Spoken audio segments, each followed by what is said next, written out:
Go. Hey guys, Ernie Schramayr here, certified personal trainer, medical exercise specialist from erniesfitnessworld.com. In today's Hamilton Spectator Fitness Solutions column, I wrote the first part of a two-part series on assessing and improving your balance and your stability.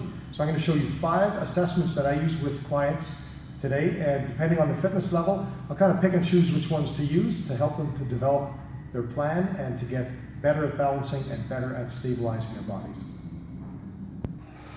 The first test that we'll do is that we'll do a single leg hold to assess somebody's ability to balance on one leg. All you need is a stopwatch.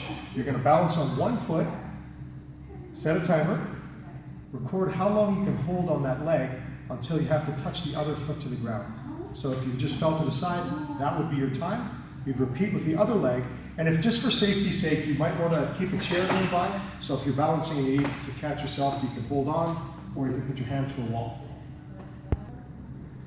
A big part about the ability to, a big thing that will contribute to stability and to balance is having good core strength. So I'll take people through an assessment when I want to see what their core stability and their muscle endurance through the abdominals, the hips, the lower back, how good they can balance themselves. So we're doing a move called the modified plank. From the forearms and the toes, you're going to set a timer, holding yourself up in the air, recording as long as you can how long you can hold it for. As soon as you're not able to continue, just touch your knees down, you stop the time, and that's your score. A word of caution though, that you should never, ever, ever hold your breath when you're doing this move. When you do that, there's a chance that you raise your blood pressure. So no holding the breath. If you feel any pain or discomfort in your lower back, that's another point that you should stop the test and record the score from there.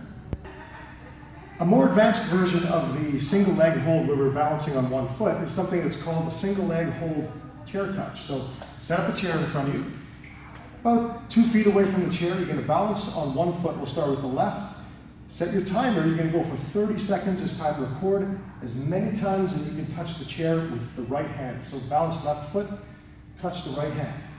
The timer's going and you're recording as many repetitions as you can.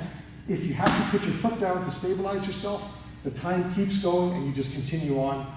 Count how many you can do within the 30 seconds. Switch to the right foot, reaching with the left hand. One of my favorite tests to assess somebody's functional capacity is called a stand to lie down to stand. So what I have clients do is for 60 seconds, I have them lie down on their back, stand back up on their feet, and record how many repetitions they can do in 60 seconds. If I have somebody who tells me that they just have a really hard time getting to the floor and back up, we won't set a time limit. I'll have them get down, then back up on their feet and record how long it takes them for one repetition, and then we'll use that as the baseline score. So the test is you're standing, you get down on your back, and back up on your feet. Okay? Standing to lying to standing. 60 seconds, as many reps as you can, or one single rep for a duration, and then you record that score. An assessment that I'll use with clients that have neurologic or muscular disorders like MS, Parkinson's, if they've had a stroke, is something called a timed up and go or a tug test. I'll have the client start sitting in a hard back chair. We start a timer, we say go, they rise, they head 3 meters away from the chair, turn around from the 3 meter point, back to the chair, sit and record that time. They are allowed to use assistive devices, canes, walkers, anything that they need, that if they need an assistive device to help them through the test.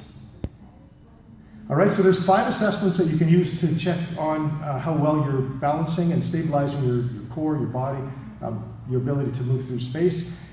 Depending on your fitness level, some of the tests are more appropriate than others.